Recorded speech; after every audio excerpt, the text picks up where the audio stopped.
para Fagiani de este tema en particular. Digamos, está en primaria, está en secundaria, ya sabemos que es consejero de primaria, pero me imagino que, de acuerdo a lo que ha dicho el INED, incluso hay evaluaciones ya de la educación pública uruguaya. ¿Dónde debía pararse la educación pública para, de alguna manera, comenzar a andar un camino que nos iguale a los países ricos? ¿Qué? Pregunta sencilla.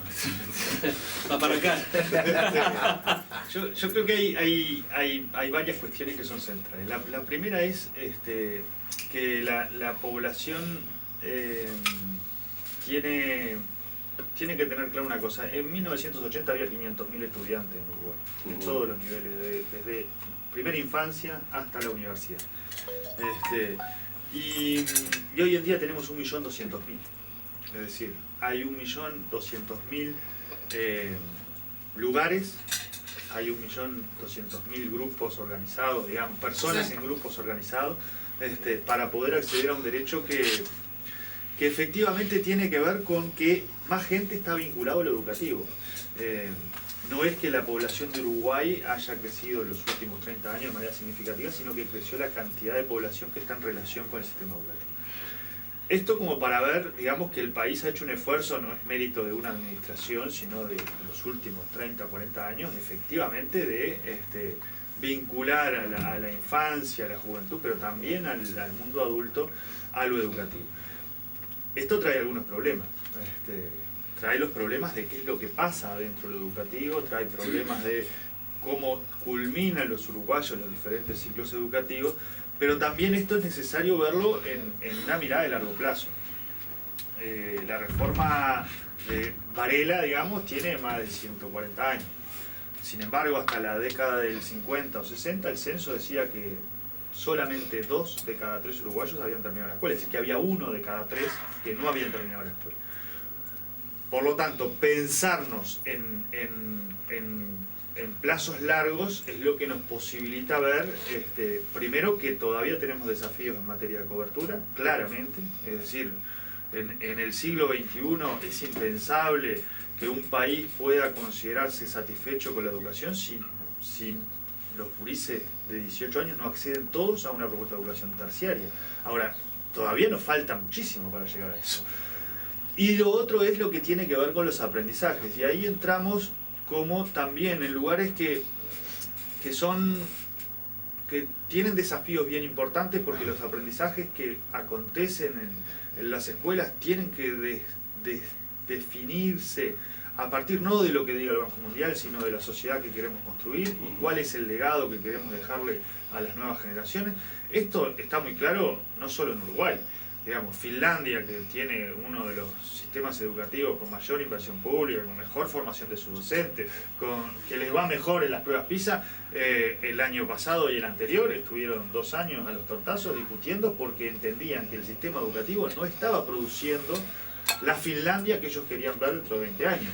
Y esto tiene que ver con el tipo de sociedad que se construye, no solo con los aprendizajes de matemáticas. Entonces, ahí hay un primer elemento que es qué es lo que la sociedad entiende que debe pasar adentro de la educación. Esto tiene que ver con lo curricular, pero tiene que ver con el presupuesto, tiene que ver con el reconocimiento de lo educativo. De hecho, hace muy poquitos años que celebramos el Día de la Educación Pública, así que para poner de relevancia estas cosas. Y efectivamente tiene que ver con una serie de desafíos que dan cuenta de que tenemos que seguir mejorando. En el caso de primaria, nosotros tuvimos 50 años del mismo programa. Hasta el año 2008, el programa que había fue una discusión curricular del año 56. Hacete una idea, todo lo que pasó en la segunda mitad del siglo XX, que no estaba en el programa. Y con el programa del 2008, lo que venimos haciendo es trabajando en perfiles de logro en tercero y en sexto, poniendo materiales como ser los cuadernos de lectura y escritura, los libros de matemáticas, el plan Ceibal, todo apuntando a esos perfiles de logro, que es el acuerdo de las cuestiones que tienen que saber los gurises al terminar tercero de escuela, al terminar sexto, y además con una fuerte mirada en los aprendizajes. ¿Por qué? Porque efectivamente Uruguay tiene una situación a nivel de la escuela pública, que las evaluaciones internacionales dicen que es muy buena, tanto en TERCE como en CERCE, que son las evaluaciones que se hacen en UNESCO en América Latina, las 3 mejores escuelas del continente son la cubana, la de Costa Rica, la uruguaya y la chilena. Les va más o menos, un poquito mejor a cada una, depende de la evaluación, pero también esa evaluación nos dice que el 40% de los gurises que egresan de sexto tienen dificultades con el idioma español. Y tienen dificultades con el idioma español que no les permiten comunicarse. Entonces, está bien, en el barrio nos va bien, pero no estamos del todo bien como querríamos estar. Y esto está arriba de la mesa. De hecho, la primaria está haciendo una fuerte inversión en cuadernos de lectura y escritura. Todos los que tienen gurises en edad Entiende escolar, primaria que hay un problema. claramente tenemos ahí muchísimo para mejorar. Y además nos pasa otra cosa. Algunas cuestiones que eran como, a ver, la sellada en educación. Voy a poner un ejemplo que para nosotros es muy caro. El tiempo extendido. Bueno, con 4 horas de escuela no da, estamos de acuerdo. Cuando tengamos más gurises en tiempo completo les va a ir mejor.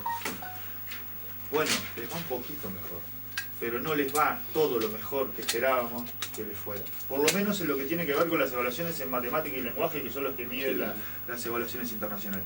Entonces, aquello que la sociedad y las diferentes administraciones han hecho un esfuerzo bien importante, que es en colocar escuela de tiempo completo, que tienen que ver con fortalecimiento de la ciudadanía, de derechos, con lógica de cuidado, no solo tienen que ver con el aprendizaje de la lengua y la matemática. Las evaluaciones nos dicen que, bueno, que no es todo lo que esperábamos mejor en estas cuestiones que medimos de aprendizaje. Entonces, estamos yendo por los caminos de visualizar las cuestiones vinculadas al desarrollo en primera infancia, incorporar más niños en 3, fortalecer inicial como un espacio que mejora los aprendizajes de lo escolar y garantiza derechos, y estamos yendo a mirar qué es lo que pasa en la formación docente y en la formación en servicio para mejorar los aprendizajes de los gurises. ¿Tenemos la certeza de que esto resuelve el problema? No tenemos la certeza. Pero además hay que ser bien claros en esto. Nadie tiene la certeza, porque el sistema educativo justamente lo que es un espacio que tiene una estrecha relación con la sociedad, tanto tiene una estrecha relación con la sociedad, que por ejemplo es posible afirmar que el desafío de la educación media no solo es del sistema educativo. Y te lo voy a poner bien concreto. Nosotros tenemos gurises de 15 años que no están estudiando. Muy bien. Si nosotros tenemos un niño de 8 años que no quiere ir a la escuela, ¿qué le pasa? Va a la escuela. Queriendo, no queriendo, llorando, pataleando, a la escuela va. Sí. Ahora, nosotros tenemos un joven de 14, 15 años que dice, no entiendo nada, me va mal, tengo todas bajas, no voy más. Y ese joven no va más. No, señor, hasta los 18 años, en este país tiene que estudiar. Ahora, eso es una responsabilidad de la administración educativa, pero también es una responsabilidad de la sociedad que lo tolera. Porque si vos ves todos los días a la hora de la escuela a un gurí en la plaza, en algún momento le vas a decir, ¿qué hace acá, muchacho? Usted a esta hora tiene que ir a la escuela. Ahora, si vos ves todos los días a un gurí de 15 años en el barrio, o bobeando con la bicicleta o con la moto, nadie le dice, tú tenés que estar adentro del liceo de la U. Claro. Pero el tema es que se nos va de plano el hecho de que cuando se llega de sexto a primer año del liceo, muchísimos escolares no saben leer y no entienden lo que leen. Y digo, ¿tiene que ver con la infraestructura? Sí. ¿Tiene que ver con el porcentaje de dinero que el Estado le da a la educación? También. Pero también tiene que ver con la formación de los docentes. Es que eso que yo te mencionaba de que son las cosas que está haciendo primaria con respecto a esto. Uruguay tiene la suerte de tener todos sus maestros titulados.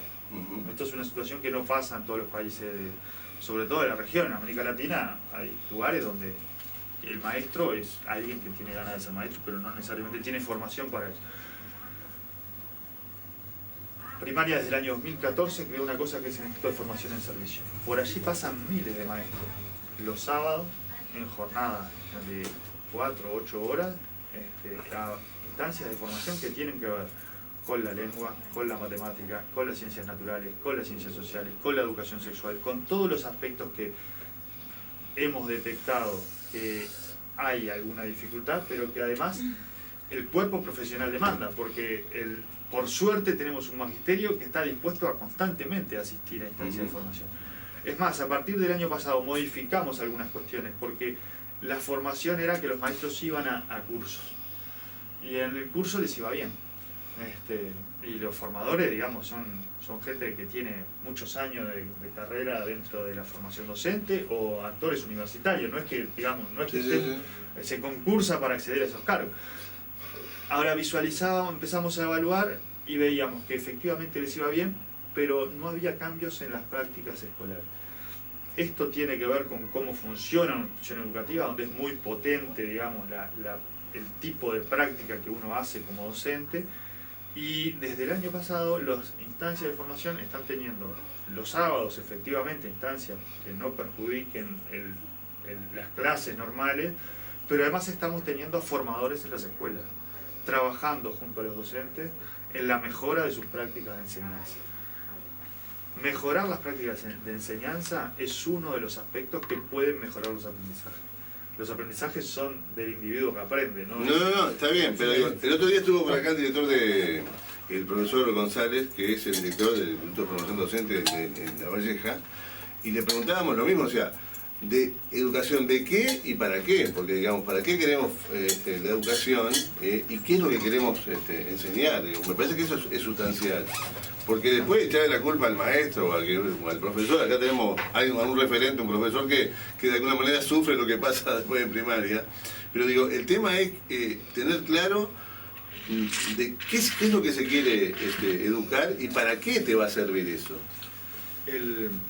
Ahí hay una cuestión que es una discusión que en Uruguay por suerte siempre la ha dado fuertemente la sociedad, que es qué se enseña y para qué se enseña. No necesariamente todo tiene que tener una utilidad. Comprender que es pi en matemática no necesariamente claro, tiene que tener una utilidad, pero sí sirve en términos de construcción de un ciudadano que conozca diferentes lenguajes.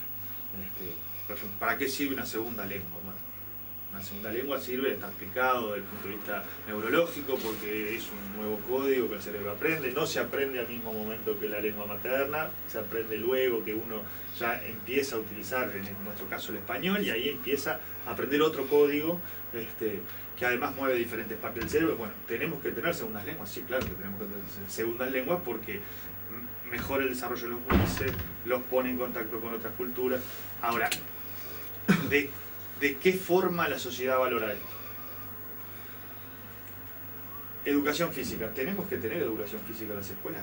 Claro que sí, hemos hecho un esfuerzo todos, porque a los profesores de educación física hay que pagarles el sueldo, hay que tirar ese cargo, tienen que estar en la escuela, tienen que tener material, porque existe educación física en las escuelas. Cuando yo iba a la escuela, un profesor de educación física no lo veía cuando pasaba por la puerta, pero digamos, adentro de la escuela no lo veía.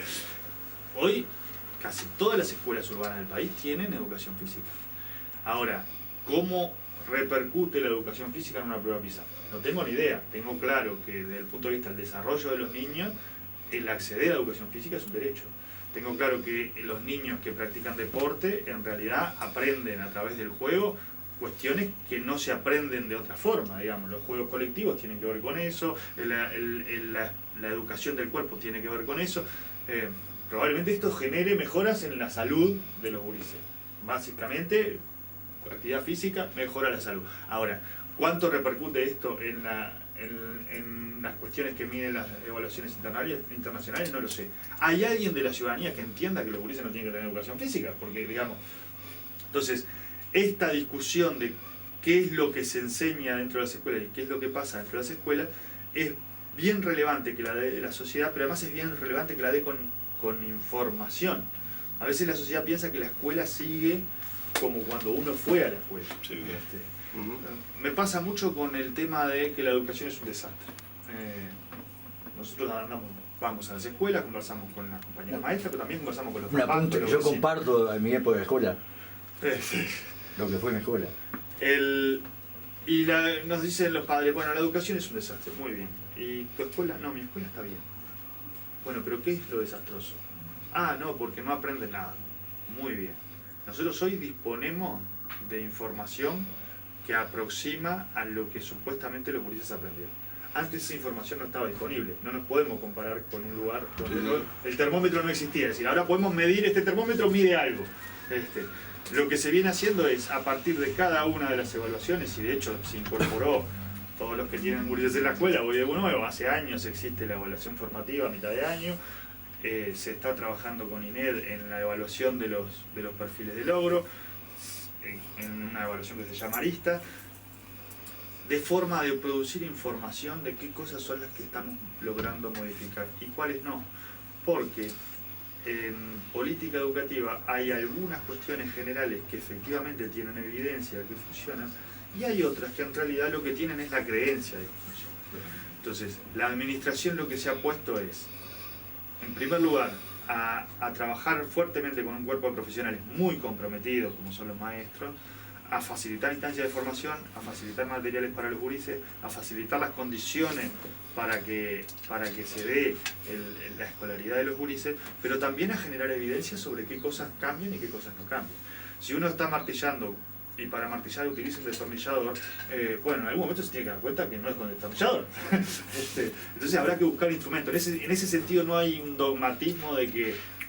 de hecho, te comenté hace un ratito la evaluación de escuela de tiempo completo, donde avanzamos menos de lo que esperábamos. Bueno, ¿esto quiere decir que hay que eliminar tiempo completo? No, tiempo completo tiene otra cantidad de cuestiones que nos hacen pensarlo como una propuesta que es interesante. Bien.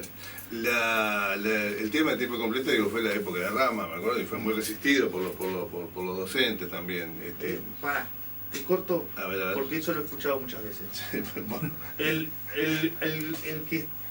El que no está muy de acuerdo con instituciones de tiempo completo soy yo. Y en el sindicato de maestros soy minoría.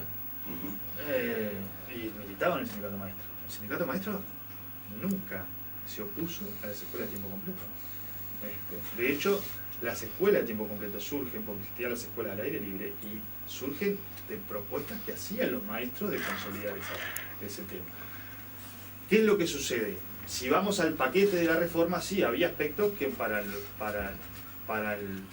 sindicatos de esa época no eran de aplicación. Las generalidades de Rama estaban en discusión, ¿no? Es más, sí. no es la propuesta de extender la educación inicial, es de los maestros. Uruguay tiene una tradición en educación inicial con Enriqueta Conterqué fundando el primer jardín de infantes hace un siglo. Lo hemos dicho acá. Y además tiene un colectivo comprometido. De hecho, en estos últimos 5 años que se definió que era una prioridad 3 años, nosotros teníamos hace 5 años 7.000 niños en 3, que hoy tenemos 14.000. ¿Eso quién lo hizo la administración? ¿El presupuesto? No, eso lo hicieron las maestras que están en los grupos de 3.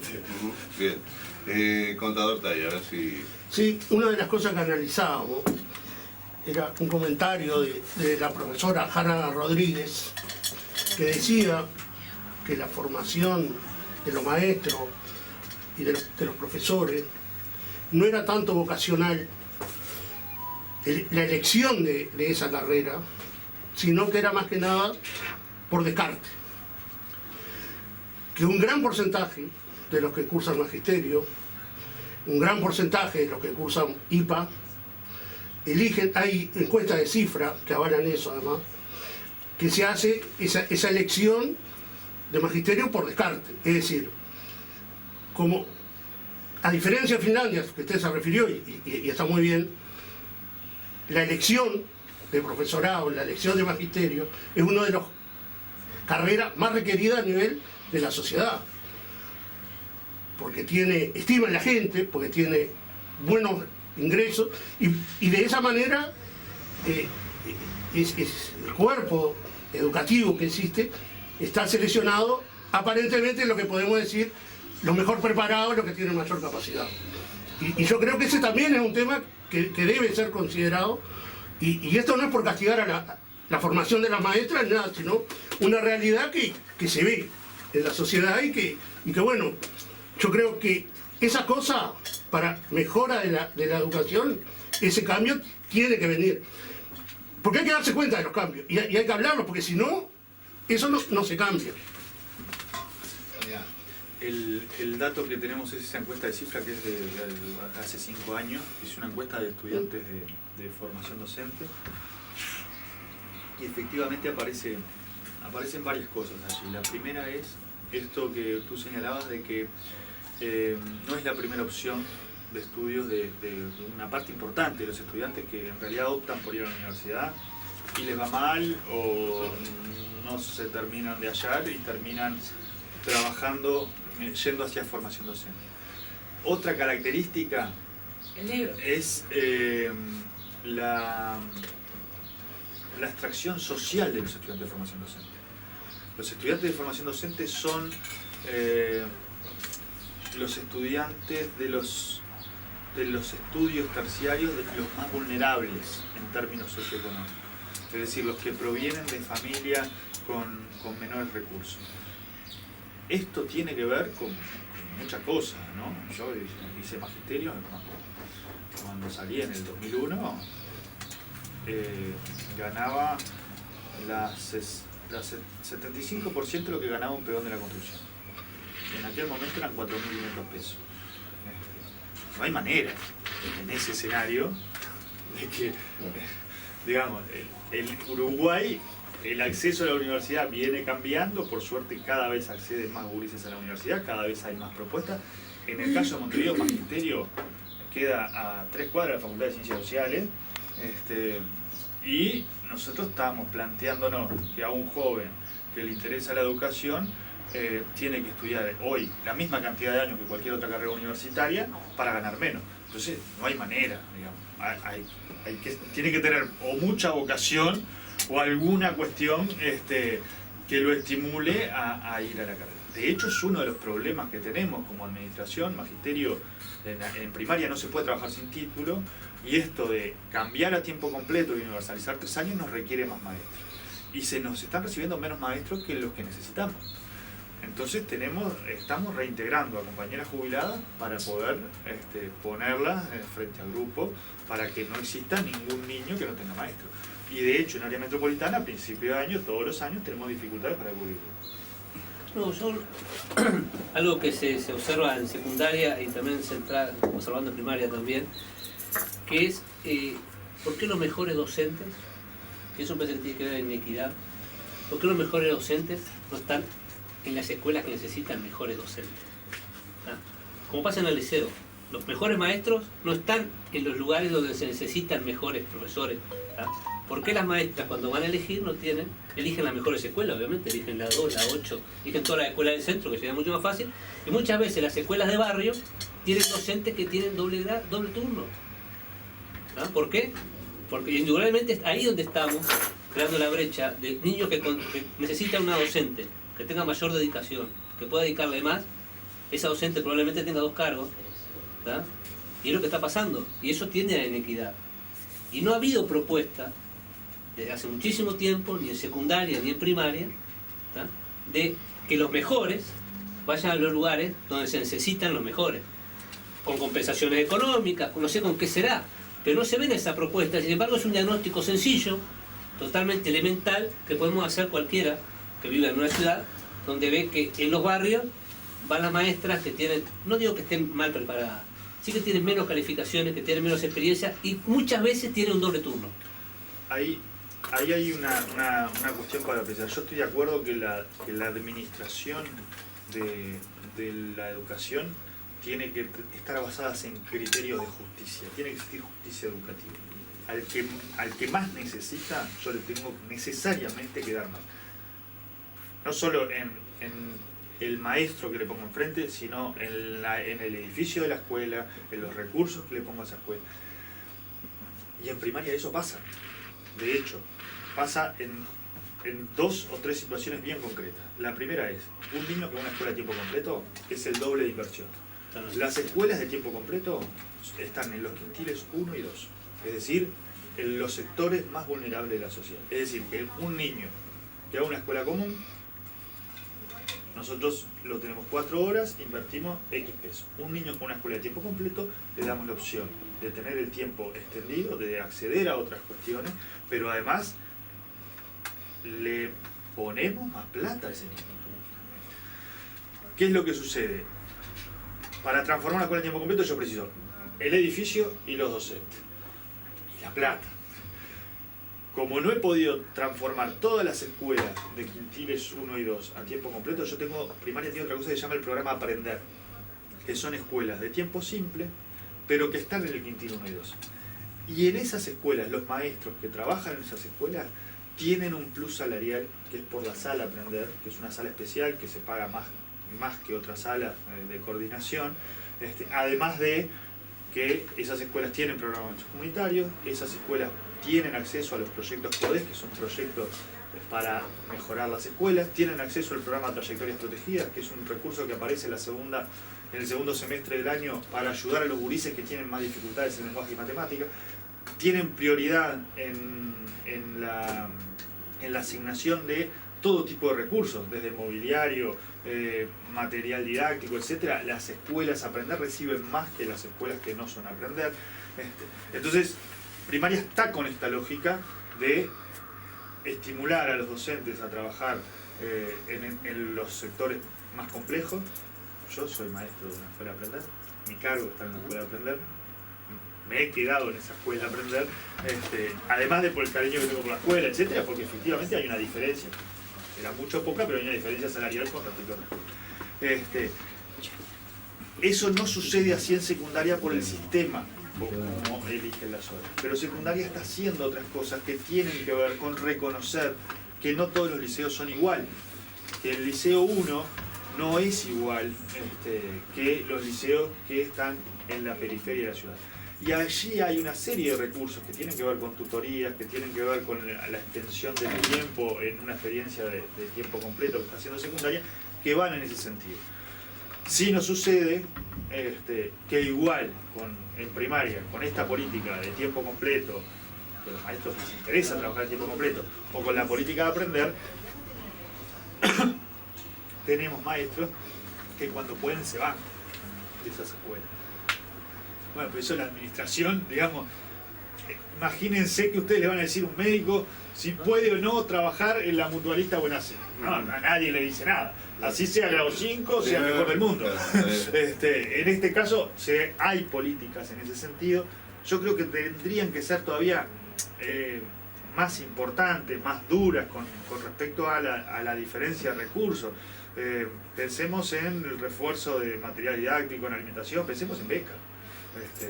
Cuando en primaria no sucede tanto. En media, cuando los gurises a los 15, 16 años dejan de ir, en general alguna changuita están haciendo. Bueno, entonces, si hay necesidad de que un adolescente trabaje, vamos a acompañar lo que está necesitando ese núcleo familiar. Lo otro que yo creo que es sustantivo es que esto no es un problema, digamos, esto no tiene una solución sencilla. Por ahí hay mucho discurso y mucho barullo con que esto viene y se arregla en chip pum pam, ¿no? Yo esto acá lo arreglo como alguna institución que hay en Casaballe, con gestión privada, con lo que sea.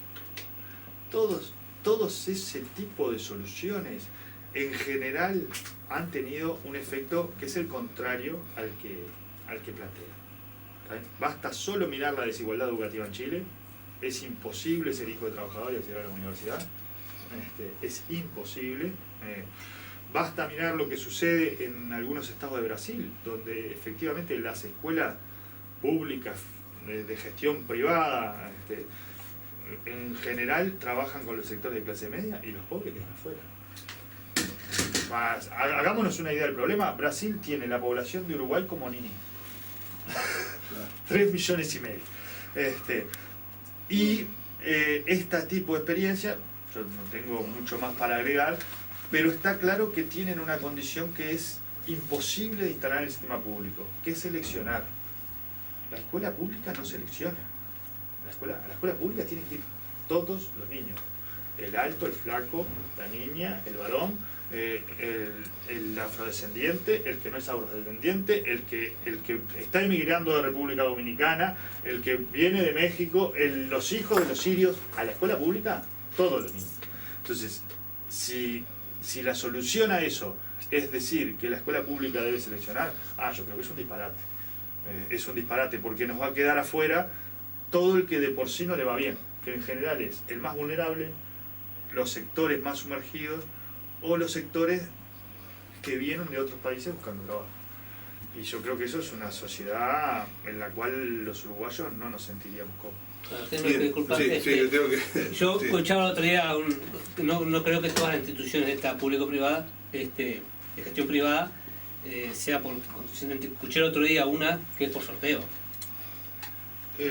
La única que es por sorteo, tenés una desventaja.